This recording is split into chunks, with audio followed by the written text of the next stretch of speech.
Hi, welcome to the UpTop Solar String Sizing Tool Quickstart video. String sizing from a high level is how you wire up your modules for your solar charger, your inverter, or charge controller. You may have different length strings or different amount of strings per MPPT if it's an inverter or a solar charger that has different MPPT zones. So if you want to learn more about string sizing, take a look at the video, one of my videos I put in the link below, and explains what string sizing is and how to do it. So something to note is that this tool is only string sizing for a single solar charger, charge controller, inverter. So if you have multiple inverters or charge controllers on your site or residential home, then this is just doing one inverter. And if you don't see the module, solar charger, charge controller, inverter in this tool, you can go ahead and email me at info@uptopsolarpower.com along with the datasheet, and I'll go ahead and add it. So let's get started. All right, so the first step is choose a system type. So we have grid-tied systems and battery-based systems. So grid-tied systems are just systems without a battery. They're like string inverters, and they just connect directly to the grid. And then we have battery-based systems. So if you do choose battery-based systems, you're going to first select a battery voltage, and then the solar charger options will populate that are compatible with that voltage. So, but we're going to go ahead and choose grid-tied system. All right, so I'm going to choose the Fronius 15 to 40, and then MPPT zones. So MPPT zones are like mini inverters within the inverter. So sometimes some inverters, if you only utilize one MPPT zone, you're probably maybe utilizing just half the inverter. So generally, I always like to choose just the highest amount, just in case it's one of those inverters where you have to, try to balance your MPPT zones as much as possible and use all of them. Some of them have a mode where you can just land it all in one, but that's just getting way too detailed. So just choose the highest number. Next is temperature. So temperature affects the module voltage. So as temperature rises, the voltage drops, and as temperature drops, the voltage rises. So it's really important to make sure that the module voltage is within the max voltage range, but yet above the minimum VMP range. So I'm going to use my Find My Temperature tool and choose the state that I am in or the project's in, and then the closest weather station to that project. And I have my temperatures, and I just press or click apply to form, and voila, we're good. All right, next is the solar module details. So you can choose from the database, and if you don't see the module in here, but you also don't want to wait for me to enter it into the database, you can just click custom and then enter all of these values.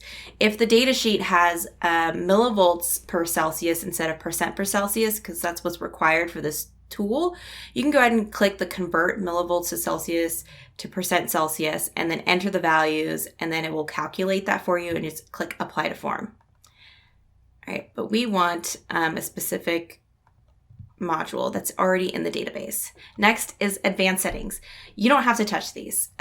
This is just something a little extra to give you a little bit more control on what the results of the string sizing is. So one of the things is the target overloading ratio, 1.1. It won't exceed this. So get as close as possible, but it won't exceed it.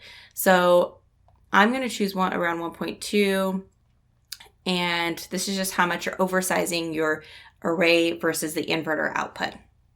Also called the DC to AC ratio, or DC to DC ratio if it's a solar charger. So next is the max current safety factor. I wouldn't touch this, especially if you're in the US. Do not touch this. This is a NAC code, how much you multiply your short circuit current module or from the module, just to give you a little bit of a safety factor. So, but not everybody is in the US. Not everybody needs to comply with this. Maybe there's more stringent safety factor or not.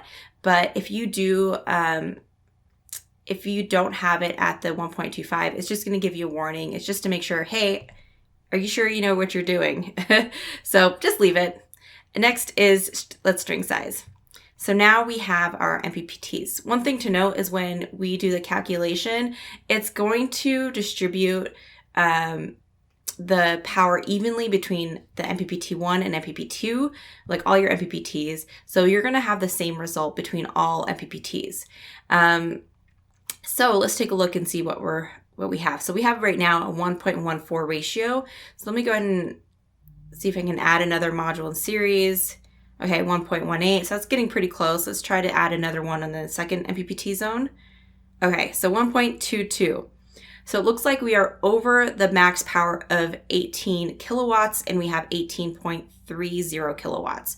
So some manufacturers, their max power is a recommendation, and some manufacturers, it's a requirement that could, end in a warranty issue if you exceed the max power.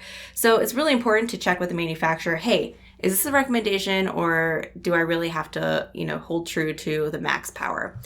I'm just going to play it safe and reduce this. So the closest I can get without going over is 1.18, and that looks good to me. You can also mess with the strings, let's see, as well, and just play around with that. So last is the system summary. So now we know how many modules. So this is kind of helpful if you can only fit so many modules. How many modules do I have? Do I, I have too much? You can reduce, you can mess with your strings to try to get as close to the number that you want. How many total strings you have, and the total power, and the DC to AC ratio. So there you go.